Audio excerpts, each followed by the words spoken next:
Assalamualaikum warahmatullahi wabarakatuh. Waalaikumsalam warahmatullahi wabarakatuh. Perkenalkan, nama saya Deliana, mahasiswa PPG PGSD kelas 3.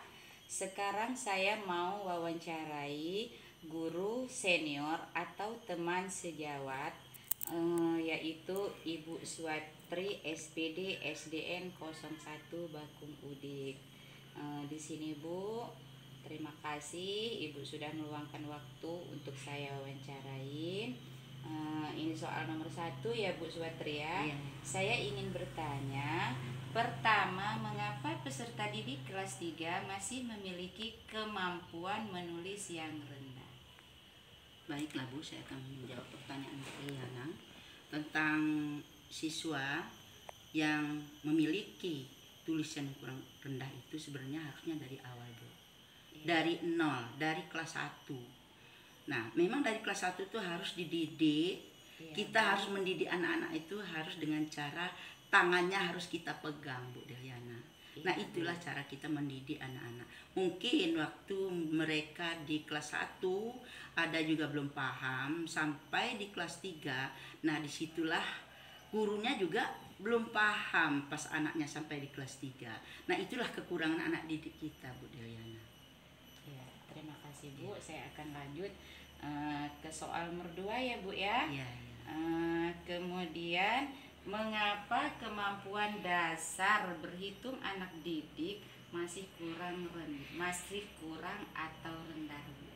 Baiklah, saya akan menjawab pertanyaan Bu Diliana tentang masalah anak didik kita yang kurang berhitungnya masih kurang jelas atau masih kurang memahami itu. Maka saya bilang tadi Bu ya, harus dari dasar, dari kelas 1 itu harus dididik berhitung dari 0 sampai atas, terus berhitung kalian tambah-tambahan dan pengurangan. Itu harus pertama, itu yang harus kita didik dengan anak-anak dengan cara berhitung dengan baik. Mungkin waktu kelas 3 ada juga anak yang mampunya cepat, ada juga yang lambat, itu tidak boleh kita paksakan. Iya. Gitu. Anak-anak ini kadang-kadang gini ya Bu ya, yang terjadi di kelas Iya. saya, kelas 3, kebanyakan anak-anak itu di jam pelajaran mereka masih bertanya Bu, kapan istirahat? Bu, kapan jam pulang? Begitu Bu. Memang kita harus menghadapi anak seperti itu. Memang anak kelas 3 itu memang lagi gimana ya, masih Jadi sama manja-manja. dengan seperti kelas 1 dan kelas 2. Jadi Iya. kalau kita memang tidak memahami, tidak memegang kelas yang baik, maka kita itu akan dilawan oleh anak-anak. Kita selalu menuruti kata-kata anak-anak. Maka dengan cara untuk menuruti anak-anak harus kita bujuk Bu, karena dia masih parah seperti anak kelas 1 dan kelas 2. Oh iya Bu. Makasih Bu, saya akan melanjutkan pertanyaan saya yang ketiga Bu ya. Mengapa guru belum mengoptimalkan model pembelajaran yang inovatif? Bagaimana menurut Ibu? Ya, mungkin gurunya kurang memahami tentang tema Bu Deliana. Kita kemarin kan memakai tema ya. Iya. Sekarang kita sudah memakai kurikulum Kutilas. Nah, sekarang kan kita baru memahami kurikulum Kutilas itu karena baru kan Bu ya. Nah, kalau tema kemarin mungkin guru kita sudah memahami dari pelajaran ini. Sekarang kan belum paham benar. Jadi sekarang masih dipelajari, maka itulah kekurangan mereka. Iya. Ya. Jadi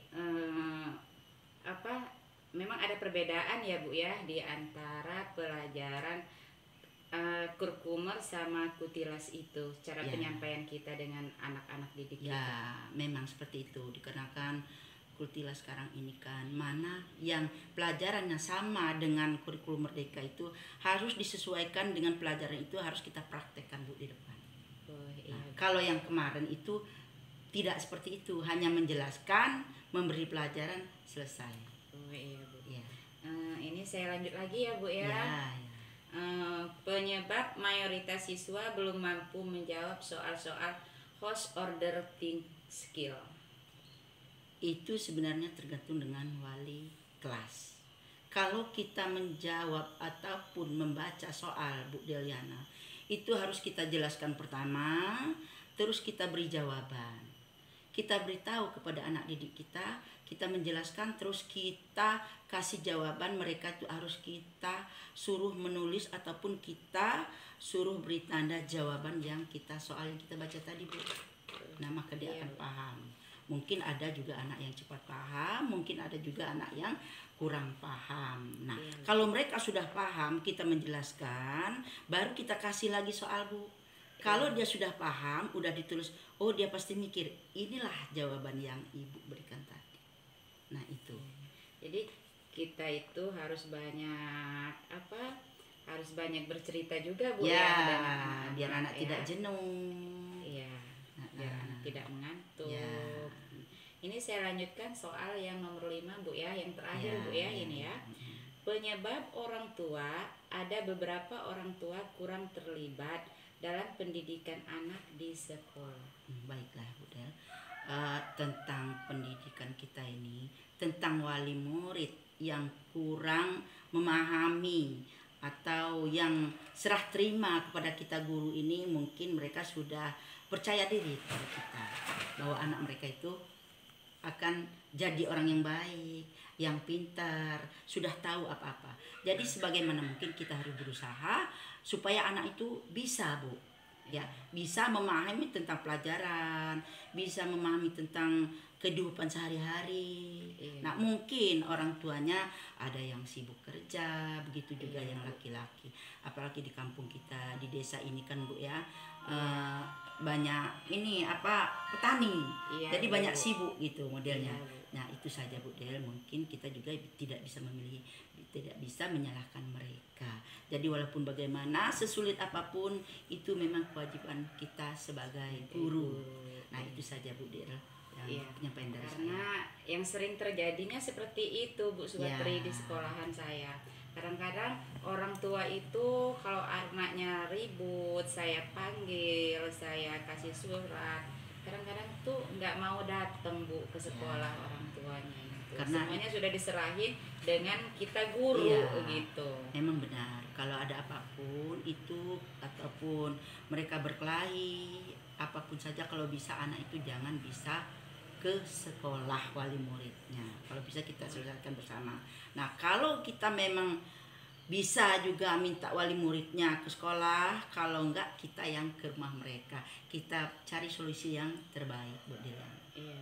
Terima kasih, Bu, atas penyampaiannya, dan juga terima kasih kepada Ibu Suwatri yang sudah banyak meluangkan waktu untuk saya wawancarai. Semoga bermanfaat ya, Ibu ya, ilmunya yang diberikan Ibu pada pagi hari ini. Terima kasih ya, Bu. Ya, sama-sama, Bu Delena. Semoga berhasil sampai tujuannya. Amin.